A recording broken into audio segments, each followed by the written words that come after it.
is a version 2.0, which you may know better. I'm sort of pleased that I've liberated Mark in the way he's going to present his evidence in the future. That's lovely.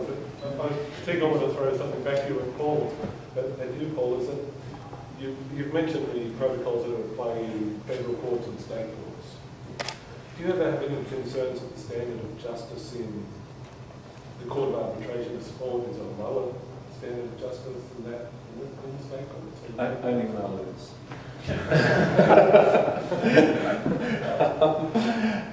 Seriously, no.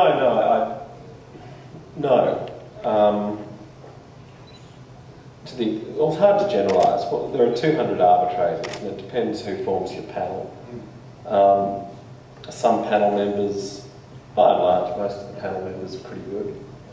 It's like every advocate they will have in Rumpole speak their Judge Bullingham. And so, you know, there'll always for any advocate be one or two judges or panellists who you might be a tad concerned about. But I think certainly in terms of level of qualification, and certainly in terms of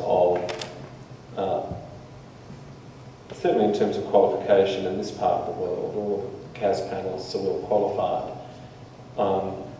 in terms of formal qualification. But even in state courts and federal courts, you're always going to have, to put it, I don't practice in crime, but to put it in a criminal analogy, there are always going to be judges that are pro-prosecution and pro-defence. And those sort of natural personal inclinations, and I use that word deliberately because it's a means of characterising a person's thinking about things which falls short of a legal test of bias, is something any advocate is going to have to confront.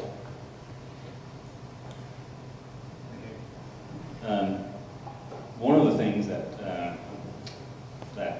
I must address now, I have you here, Ashington,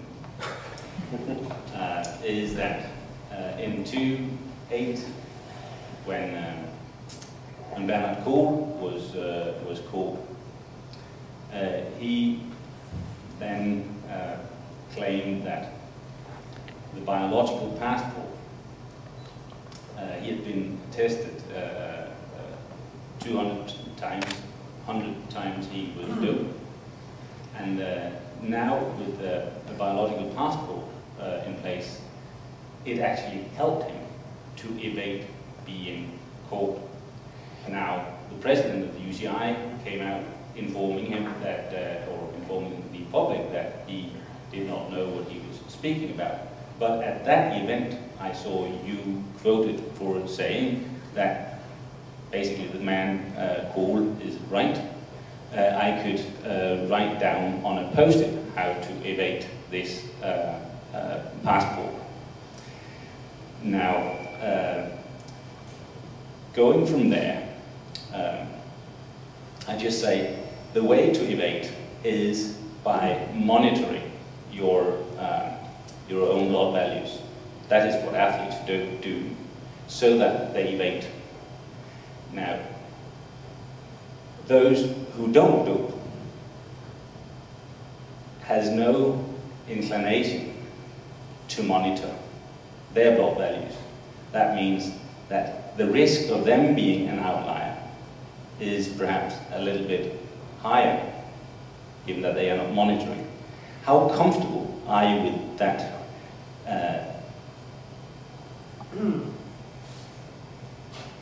Let me answer the first part of your question first. Yes, it is possible to evade the passport. I've said that on a public record before. It's reality. I'd also make a public position that if Bernard Kohl provides his consent, that we will publish his profile and objectively see whether or not his values did exceed the passport. It requires Bernard Kohl to consent to divulge all his medical information. If he agrees to do that, I agree to evaluate his passport and we'll put it in the public domain to answer that question once and for all. Second question, am I worried about a clean athlete? triggering those thresholds if they're tested over and over again. There is a 1 in 1,000 likelihood that your blood value will exceed those thresholds if you have not done. And if we do 1,000 tests on you, the likelihood is that one of those tests will exceed the threshold. Now, in my opinion, the expert review is a safeguard against that, what will be a statistical anomaly, just one blip on the screen. And if there is not some sort of a coherent pattern there that I could identify, if I just saw one value outside the threshold, I don't know that I would recommend to open the case. I haven't done that to this day. And it would take such an unusual value for me to do that, that it wouldn't be just one parameter, it would be that and something else that was behaving in the way that I'd expect it to. So to answer your question, am I concerned? There is a 1 in 1,000 likelihood that it can happen. And there is an expert review in place to prevent what is just a pure fluke chance episode. And there's also the opportunity for the athlete to explain that result, or to give an explanation as to why it is changed. And then you've got a final opportunity for that, all of that evidence to be heard in front of 3 arbitrators. So in that landscape, I am comfortable with this 1 in 1,000 threshold that at the moment has been set. I have a question. If the expert panel decides that this anomalous result warrants some research and gives the athlete an opportunity to explain it, how would the athlete ever explain that it was an anomaly? I mean, what would the argument be? It's a senseless thing to say. You couldn't possibly argue it. I mean, if your defense is the test was wrong and the 9 experts say it wasn't, how would you ever win that? Let's hypothetical. The 2 main things we look at is hemoglobin concentration and off score, which is hemoglobin plus reticulocytes. Sure. So hemoglobin and reticulocytes, they should behave in sort of a mirror image. If you take EPO, your reticulocytes come up, your hemoglobin comes up. When you stop EPO, retics come down, gradually the hemoglobin will come down. If I saw reticulocytes above the threshold but hemoglobin hadn't changed, I would question that.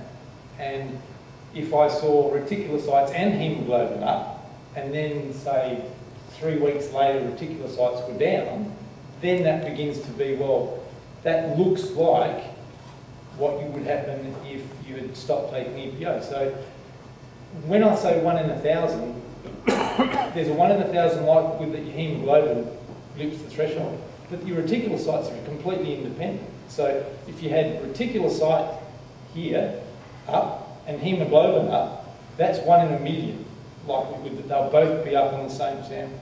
That is not the sort of likelihood that I really think is a reasonable explanation, and I don't think that's likely to happen. A, because we'd be very reluctant to sanction on just one blood sample, and B, it would take a 1 in a million likelihood for 2 things to be out on the same test. Guys, do you have a comment to this?